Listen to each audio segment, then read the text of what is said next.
Typically and historically, if you don't find your victim after 72 hours, the probability of you getting that victim back safe and sound is not good. Savannah's latest video, it's almost like she's acknowledging that there's a real possibility now that, Nancy is no longer with us. Breaking development. A photograph surfaces. Something small yet oddly conspicuous, tucked in a suspect's pocket. An object no larger than a pen, but it has investigators pausing. Was it communication, coordination, or something else entirely? And just as quickly, questions arise. Did the person last near Nancy Guthrie no more than they're letting on? By day 28, the window of uncertainty has only widened. What does this small, seemingly innocuous object in a suspect's pocket reveal about the events surrounding Nancy Guthrie's disappearance? As investigators sift through evidence, surveillance, and digital signals, this detail has become a focal point. Is it coincidence, or is it part of a calculated series of actions that authorities are just beginning to understand? Everything in this case, every photograph, every backpack, every delayed signal, orbits this question. Nancy Guthrie. Age mid-30s. Occupation, private professional. Family, close-knit, residing in the Tucson area. Publicly, Nancy was described as vibrant, careful, and attentive to her surroundings. Friends noted her keen organizational habits. Things that don't sit right with me about this case. One of the things is the lack of communications between the kidnapper or the abductor and the family. I believe that the person who perpetrated this crime either knew them directly, knew her directly, or had inside information about that home or that. Is that a coincidence? Probably. But in a case like this, you notice everything. Then there is the suspect, visible in surveillance, unidentified with that object in their pocket. Professional eyes, former FBI and CIA analyst Tracy Walder, noted the object could be a short-range communication device or even a signal-disrupting tool. Small details like this can change the perception of an entire timeline. Day 0, Nancy Guthrie last confirmed at her residence. Within the first 72 hours, historically critical. Statistically, the probability of a safe recovery drops sharply after this window. Day 1-2, investigators process initial reports. Surveillance cameras activated, traffic footage collected, digital signals scanned. Day 3, first public reports raise alarm, no verified contact from Nancy.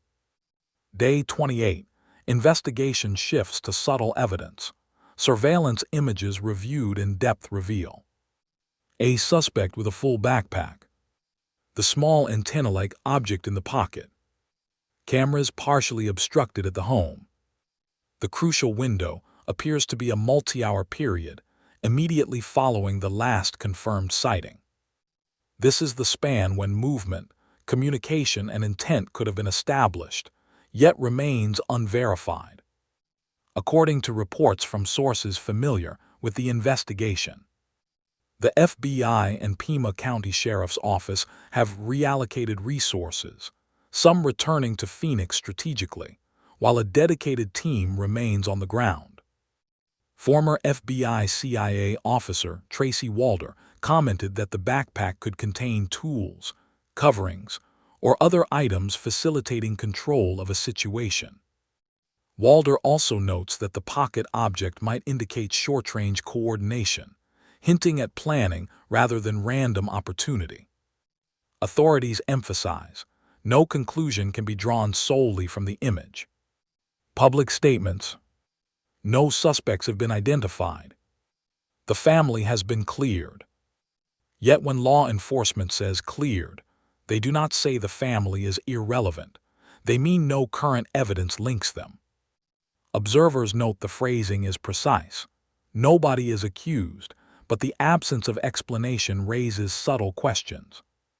Similarly, early communications initially thought to be ransom demands are now considered potentially unrelated. Language matters. In cases like this, what is unsaid can be as telling as what is said. Evidence being reviewed. Thousands of hours of video, including traffic cams and public surveillance. Drone footage of property walkthroughs by U.S. attorneys.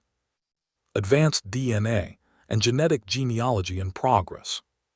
Polygraph tests conducted on certain individuals as investigative tools, not proof of guilt. Cleared does not mean forgotten. Even objects like the suspect's backpack and pocket device remain critical. Their presence, contents, and positioning provide investigative context. Digital forensics also under review. Potential geofencing from absent or inactive cell phones. Wi-Fi and network signals that could indicate movement or device presence. Each technical element helps map what occurred and what remains unknown. Investigative psychology often operates in the shadows. In complex investigations, individuals may be publicly cleared to observe behavior. Do they relax? Do they leave a trace? Do they make contact? No accusation is made here, only that professionals often watch how cleared individuals act to detect inconsistencies or patterns. Similarly, the presence of a partially covered camera rather than fully disabled may indicate inexperience or a misstep in timing. Every pause, every movement is considered. The pocket object. A backpack. A partially covered camera. A vehicle still in evidence. These are the details investigators have not explained fully. They linger in the margins of public understanding, raising questions without offering answers. What was in the backpack? What function did the pocket object serve? Why was the camera only partially obstructed? Each question adds another layer of suspense. We are not saying anyone is guilty. Law enforcement has publicly cleared the family and others from suspicion. But the public record raises questions. Why was the object in the pocket noted by multiple experts? Why does the backpack appear unusually full? Why are early communications now thought unrelated? Careful phrasing is essential. Investigation is active, and nothing here is claimed as fact. Nancy Guthrie, mid-30s, professional, loved by her family, remains missing. Her last known activity is recorded only in fleeting surveillance and digital traces. Every unanswered detail carries weight. The small object, the packed backpack, the window after her disappearance. Someone knows what happened in that span.